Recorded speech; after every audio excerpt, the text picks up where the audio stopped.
This week, I'm going to be diving into the realm of bookbinding. I have actually already put together some signatures. These are from old sketchbooks that were too big. I don't like big sketchbooks, so I cut the paper out and folded it and sewed it together.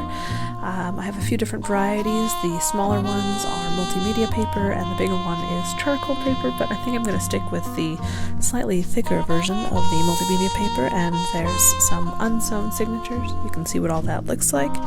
I have this lovely end paper material. It's I have no idea where I got it. It's really, I've had it for years, but it is a lighter texture, and that will give me some problems later, but it's absolutely stunning, so I just went with it. Gotta cut it down to size, of course, which there will be a theme in this video of me having problems cutting paper. Thankfully, these were relatively easy. I could just pull out my regular scissors and cut them down to size, but cutting the signatures into size, woof, that definitely causes some problems. Figuring out the right side up, which turned out to be completely useless because I glued it wrong. This is my first time doing things. I'm going to make quite a few mistakes in this video, and that's okay with me. Learning is half the fun. I started gluing this together.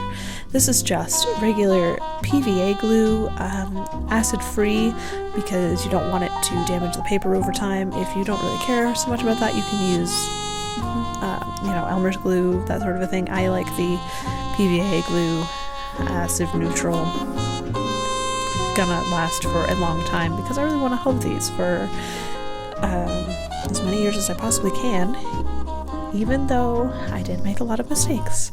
I really do like how it turned out. So the thing I did learn with the glue, though, is that you need a lot more than you think. Okay, maybe not for these papers, because these are fairly, like I said, they're fairly thin. The texture holds onto the glue really well, but I went through a lot more glue with this project than I anticipated. So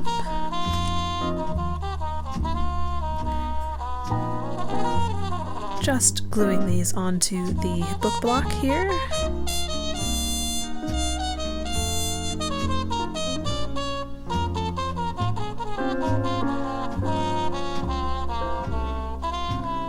Getting some nice crisp lines with a bone folder, which I really love bone folders, it turns out. They're absolutely wonderful tools. This is where I made the mistake, because I glued both of the end papers the same way up when I should really have been doing one up and one down so that I could have the proper orientation when I flip over the book to glue it in, but you live and you learn. And this is a fairly complicated design, so it doesn't really need to be up or down or whatever. Just putting in that in the book press, which is homemade, I should say, from an old TV tray and some bolts. It was free, so it's what we had, and I just put that in to dry and go from there. For the fun part, with not the folding paper and gluing it isn't fun, but getting to the cover. This is some book cloth that I have. It's been stiffened with a paper backing, and it makes it really nice for using for bookbinding and whatnot. I just got this off of Amazon, so it's nothing terribly special. I'm sure there are much higher quality book cloths out there, but this is pretty good for a beginner. Getting some chipboard. I discovered that these are actually slightly too small, so you'll see a different chipboard in the future, but that's the general layout that I'm using. Breaking out the cutting mat. As you can see, the sides are very uneven. I did my best to cut them down with the paper cutter, which you'll see in a few minutes, but I ended up returning that paper cutter. It was just not functioning. It would only do about 30 pieces of paper at a time, and not even that, honestly. So I enjoyed this enough that I will be buying a heavy-duty paper cutter all of my paper cutting needs, because as you can see here, cutting with a knife, even the chipboard, it just doesn't work for me, and I have enough joint problems.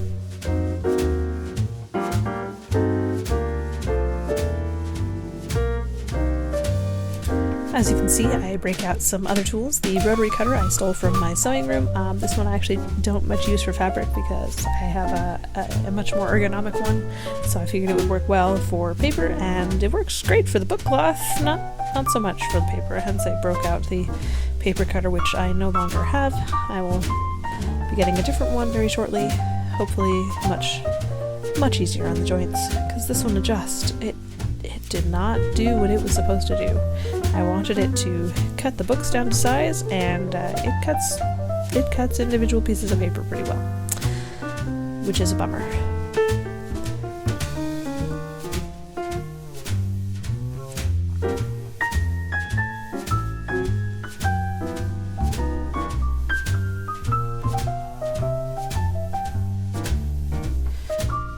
So getting that book cloth out again, and the chipboard, laying it out, making sure everything fits nicely, which it does. Getting it all arranged. You have to have those spacers in between the spine so that it folds properly, otherwise it won't fold at all, and then you just glue it down, and really do go to town on the glue a bit. If you do too much, you'll have some spill out, but you can clean that up reasonably well with this PVA glue. I discovered that you do need more glue than you expect with this chipboard. It's very thirsty.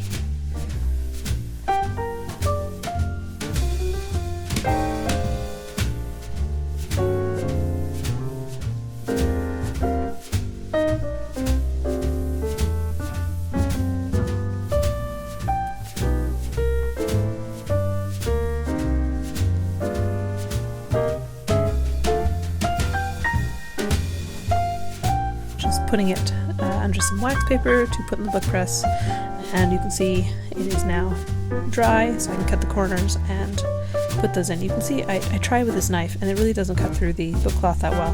Firstly, I need to sharpen my knife. It was reasonably sharp, but it's not anymore, so I use the rotary cutter instead, and guess what? The tool made for cutting fabric actually cuts the fabric really well. So, anyways. And more glue. And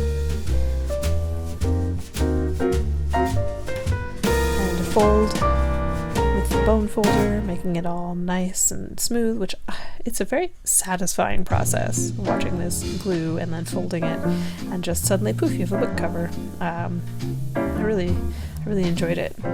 Now, this video will be a part 1 of 2, because the glue took longer to dry than I anticipated, and so I didn't get to finish this book cover project until later, and the amount of time that I had to produce this video, excuse me if you hear clicking in the background, that would be my dog Willow, but the amount of time I had to produce this video was not enough given the rate of glue drying. So you'll see the final book cover. I actually ended up doing 2 because the first one was too big. I did the second one off camera, but it works out pretty well, and I will see you in part 2.